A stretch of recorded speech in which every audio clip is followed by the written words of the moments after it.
again, everyone, and welcome to another edition of MRN Out Loud as we get set to head back to Atlanta Motor Speedway. Remember, back when all the postponements began, we were in Atlanta getting set to run all three national touring series in Georgia. We'll try that again this coming weekend. And a couple of drivers will be along to help us sort it all out. First, William Byron from Hendrick Motorsports will be here. He'll also talk about the race the following week at Martinsville Speedway, a midweek race under the lights. A little bit later on, David Ragan. Remember, he was with Front Row Motorsports, stepped away from full-time competition this year to work at Ford's testing program, but he said he's going to do some one-off races along the way. One of those was to be this coming weekend in the truck from DGR Crosley. However, with 47 entrants in the field, there weren't enough spaces, and that truck didn't have enough owner's points for Ragan to be able to run. However, we talked with him about what he's seen so far and what's ahead in the testing program for Ford Performance. We'll do all that right after this on MRN Out Loud.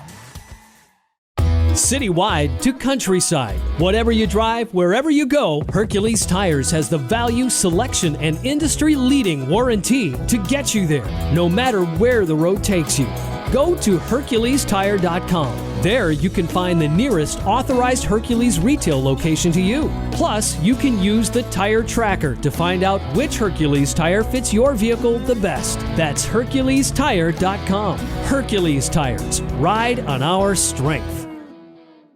William Byron is with us now as we get set to head to Atlanta Motor Speedway this weekend. Before we get there, William, let's talk a little bit about getting to this point in the season. We've had 2 races at Darlington, a couple at Charlotte. Now we've been to Bristol, so we've kind of seen some different styles of tracks, but some races compressed in the schedule, longer races and shorter races. What's jumped out at you so far about this return to racing?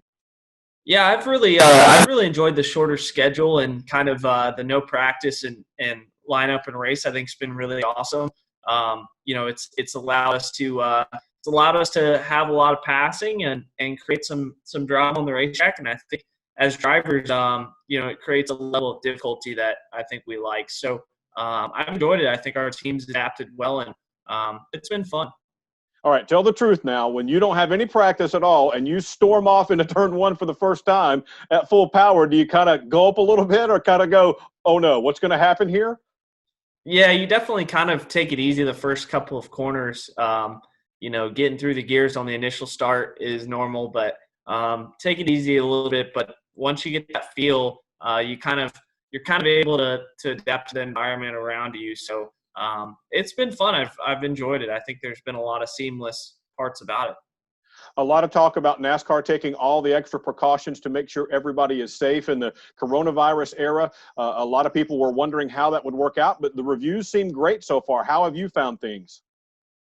It's been good. I mean, wearing the masks was a little bit of an adaptation period, but I think honestly it's been we've gotten used to it lately, and I think that it's it's probably here to stay for a little bit with the circumstances. So I think everyone's done a great job with it and kind of adapting to it and not breaking the rules. And, NASCAR's done a good job with their health screening and getting everyone in the track safely. Let's talk about this weekend. Headed to Atlanta Motor Speedway, very abrasive track, and you guys are going to be having a new tire from Goodyear there this weekend. All that and some extra warm temperatures into the mix. Boy, it's kind of tough to get a handle on it, isn't it? Yeah, it's a tough track. You have to take care of the right front tire there and, or the right rear tire, whichever one wears out the most. So, you just have to take care of your tires and your equipment and, be there at the end of the race. It's a long 500-mile race. So, it's physical and, you just have to you have to do the best job that you can of trying to keep yourself in contention. At a track like that, is it just something where you have to constantly tell yourself, don't push too hard, my tires will go away and I'll be left in the dust? Yeah, it is. I think anytime that you can get a chance to, pass a car and get ahead of another guy, you have to take a chance to kind of take it easy on your tires for a couple of laps just to keep yourself in the game. So I think that's important for sure. And then we have another midweek race coming up after that, back to the short track at Martinsville under the lights, which a lot of folks have been anticipating for quite some time now. And that's always been a strong track for Hendrick Motorsports, and you for sure last time we were there. What do you think about running at Martinsville? Yeah, Martinsville is one of my favorite tracks lately. Just the flow and the rhythm of the racetrack I've really gotten into a rhythm there and been able to start running consistent lap times there and consistently successful. So I've enjoyed it a lot. I think it's been a lot of fun. So I hope that it's good this time around for us. And regardless, it's a good rhythm track and somewhere that I really enjoy going. We've had 2 swings now at the new / old short track package because a lot of folks say it's a lot like what we had in 2017 and 18. How do you anticipate, well, how have you found it for so far, and how do you anticipate it playing out at Martinsville? Well, I think there's going to be a lot of passing in Martinsville. With the low downforce, it's going to allow us to really get on each other. And I'm sure there's going to be a lot of beating and banging because of basically what we saw at the previous race here a few days ago at Bristol. So I'm sure there'll be a lot of that, but hopefully we can keep our nose clean and keep the splitter on it and everything like that, and should have a good shot. It's going to be fun to watch for sure. All right, William, thanks for your time, and good luck here as we get this compressed schedule cranked up even more. Thank you. All right, stay with us, everyone. When we come back, David Ragan. Sir, are you aware you were going 40 miles an hour? This is a residential area. Sure, but I'm on my lawnmower? Wait, am I getting a ticket? No, I've just never seen anyone top 9 miles an hour on one of those bad boys. And mow their entire lawn in 30 seconds? What got into you? Well, it did fuel up at Sunoco this morning. At Sunoco, we know how to fuel peak performance. We've been doing it for American racing for over 50 years. Fuel your best. David Ragan is with us now, and we had intended to talk about the truck race at Atlanta this weekend. You were originally slated to run for DGR Crosley and have select blinds on the car and on the truck in your hometown, and it didn't happen. Why not? What went wrong here? Yeah, well, I guess it's a good thing for NASCAR. There is a ton of interest in all of these series for teams and drivers coming back and making some races. NASCAR expanded the field from 32 to 30 or 40 trucks for the next few races, and there were 47 entries, being that the truck that I was going to run for David Gillen Racing didn't have any points for this year. We basically didn't make the cut. So, NASCAR's got to draw that line before the race weekend because there's no practice, there's no qualifying to set the field. So we didn't have any points, and I understand NASCAR certainly takes care of those truck teams that have run a race this year. They're going off of the 2020 points. So even though this truck did have some points from last year, it doesn't really make any difference. So, it's just one of those things that timing wasn't on our side. If we would have known there was going to be this many entries, we could have changed a number or, made a partnership with another team. But we thought that we would be safe for that 40 truck field. And there were a lot of people that are ready to get out of the house and get back to the racetrack. So, again, a great thing for NASCAR that all these teams are actively trying to get to the track and race, but it just didn't work out for us. So I still want to run a few races this year. We were originally going to run the Richmond race in April, and that race is either going to be postponed or maybe canceled. So, I'll pick another race that's good for me, that's good for David Gillen Racing and their team.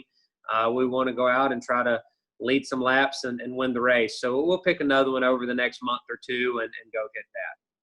Now, that brings up a point I wanted to ask you about, the no practice, no qualifying thing. I don't know the last time you were in a truck, but did that make you a little bit nervous thinking, okay, it's just go time? Yeah, that was going to be definitely some interesting first few laps. I mean, on one end, yes, I would have liked to have had a traditional weekend where we could have practiced, we could have qualified and got our truck tuned in. I think that would have been a strong suit for us.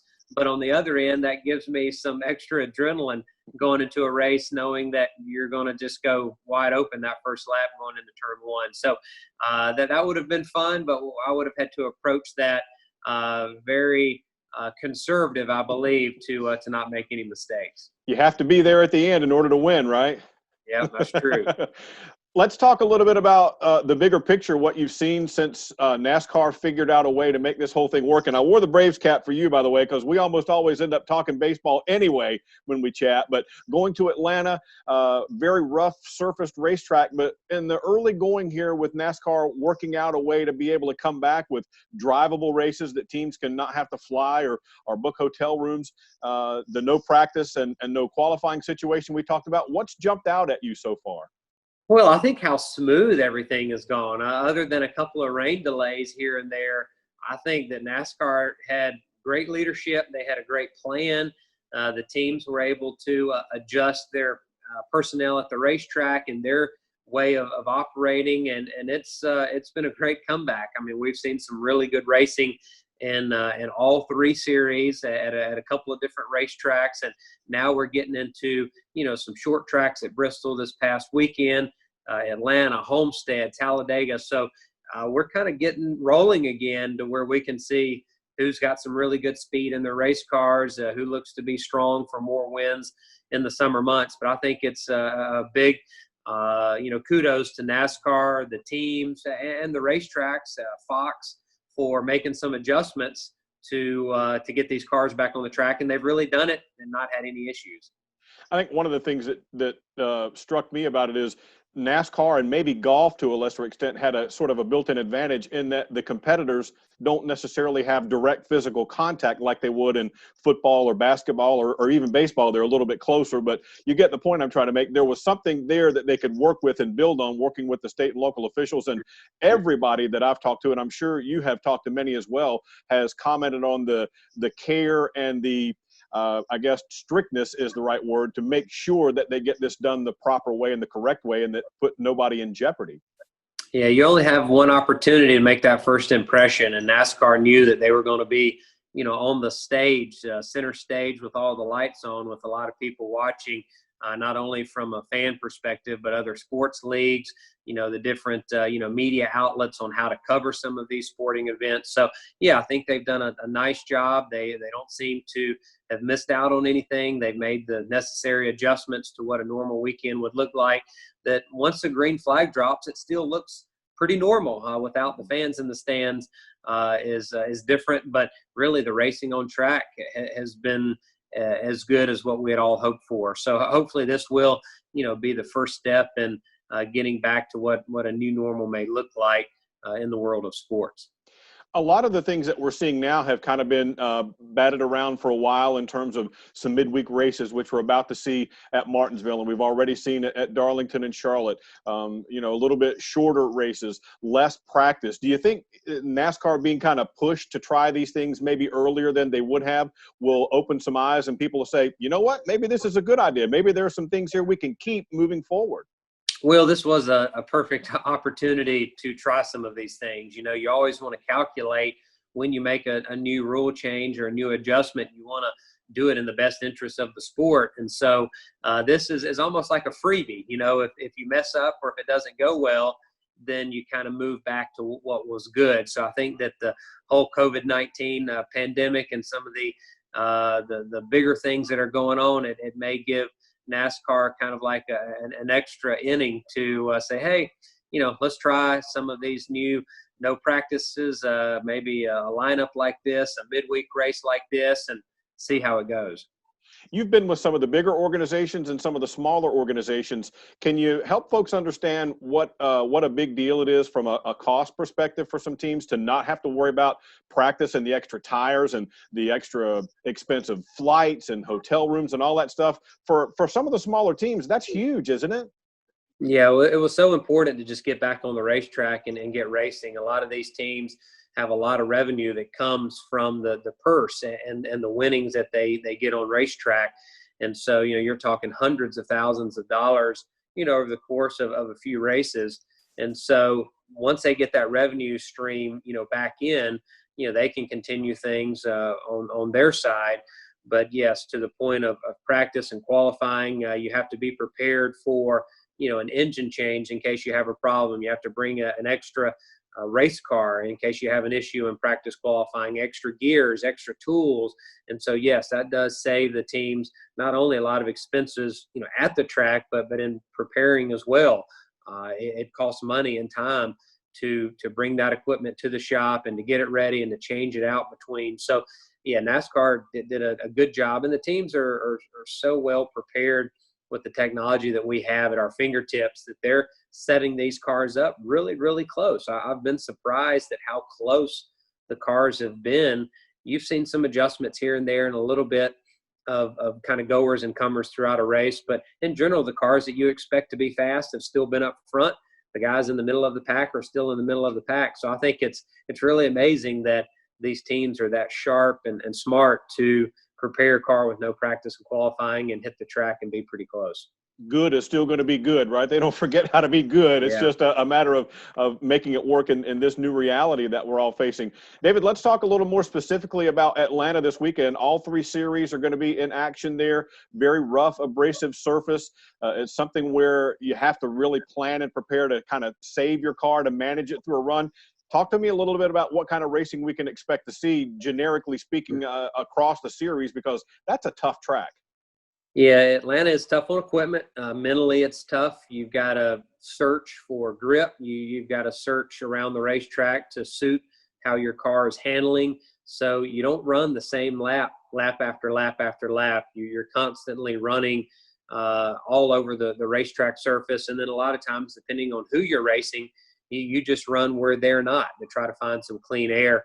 It's still very fast. It'll be a different challenge. We've had racing in Atlanta the last several years, the second race of the year. So it's always been, that last weekend in February or the first weekend in March. And so you're going to have temperatures that are 30 degrees warmer, maybe full sunshine. So the track surface will be a lot warmer. The drivers are going to be hotter. 500 miles at Atlanta, to me, always felt like as long as, a 500-mile race at Darlington or even the Coke 600. So physically it can be tough, certainly if it's 85 or 90 degrees outside, and the track surface is going to be different than what we've experienced the last 3 or 4 years. What will that typically do? I mean, as you say, we've been racing early in the season at Atlanta for the past several years. What will the heat do to a surface like that? Will it make it even more tricky, or is it something where guys can kind of plan for it and know what to anticipate? Well, it's definitely going to take more rubber. Usually when it's cool in the 50 degrees or an overcast, it doesn't take a lot of rubber. The rubber stays like a fine dust almost. But when that track surface is in the 100-degree area, if it's 90 degrees outside, it takes the rubber. The rubber just binds to the track surface more. And whenever rubber is attached to that asphalt surface, it changes the way the cars drive, and you have to move around. And so that's something that we have a lot at the racetracks in the summer months, like a Chicagoland Speedway, Kentucky, Dover, certainly, when we race there in June. That changes how the cars feel. It changes how the restarts are, and it changes how the balance is. So that is something that the guys will be making educated guesses on how that's going to change. And it'll be definitely something different for the drivers to race around and the crew chiefs and engineers to make adjustments on. Let's finish with this, David. Last time you were on the show, we were talking about your new role with Ford in the testing side of things. I was talking with Greg Stucker on the program a couple of weeks ago from Goodyear, and with the new next-gen car being pushed back now because of all the COVID situation going on, he said he was still kind of hopeful that there might be a few tests by the end of the year to give folks a leg up to go full bore next year. What has that done for your schedule? What does it look like for you, and how is your role, if it has, changed? Yeah, we were supposed to have our first next generation car test last week at Charlotte. So obviously, a lot of the suppliers that we're getting our parts and pieces from, they're backed up a little bit. NASCAR had to have all hands on deck, getting the schedule and kind of the new things rolling for the new protocols this year. So I do think that we'll probably see some of those cars on track in the fourth quarter of this year, just to get a head start on the 2021 development. So yes, we're not going to be on racetrack a lot. The OEMs, I think all of them have a car in preparation, but NASCAR is still working out, some of the details on the rules, waiting for some parts and pieces to be made. And so I do think that it's probably a blessing in disguise. It was going to be a lot of hard work, and everything was going to happen perfectly on schedule to have, these cars testing on track, and then enough ample resources for the teams to start building cars this year. So I think that it is a good thing that we're going to push that back. It'll allow, Goodyear to really make some adjustments with a new tire and a new, wheel that we're going to be running. Obviously, the manufacturers are going to have time to work through the bugs. So, yep, I'm not going to be on the track driving that next-gen car, but still working, with our current Mustang and all our Ford teams on developing, the short track aero package that we have, trying to fine-tune on it. Working with some of the different teams on just development, trying to make this Mustang as fast as we can this year to give them a chance to win races and go for that manufacturer's championship. And then working with some of the young drivers. Haley Deegan has had a great start to the year in the ARCA Menard series. And then you've got, Tanner Gray and Tyler Gray that are working with the David Gillen Racing folks in the ARCA series and in the truck series. So there's still some young kids that are coming up through the ranks, and I'll work with them a little bit here and there at the racetrack and on the simulator, and try to help those Ford Blue Ovals stay close to the front. I think you should get a shirt or a hat that says Driver Whisperer now, right? So you're going to be ready to go and help those youngins figure it out, huh? Yeah, I don't know that there'll be any whispering. It'll probably be some loud conversations and high-pitched tones. Awesome. Well, David, we appreciate your time. Wish we were going to see you on the track this weekend at your home track at Atlanta, but hopefully that'll happen soon with you, Select Lines, and DGR Crosley. Yeah, look forward to having some fun this year and racing a little bit here and there. But it's been fun to sit back and watch some of these other guys do their thing. So, yeah, thanks for having me on, Woody. Look forward to seeing you sometime down the road. Absolutely. And hopefully we'll get to see the Braves back on the field pretty soon, too, if they can work their stuff out. Still waiting for that opening day. So. Me too. I'm not quite ready for it, but I'll be there watching anyway in spirit. Thanks, David. Appreciate your time. Yeah, thank you. There you go. That's David Ragan, and that's all the time we've got on this edition of MRN Out Loud. I'm Woody Cain. Make sure you join us next week.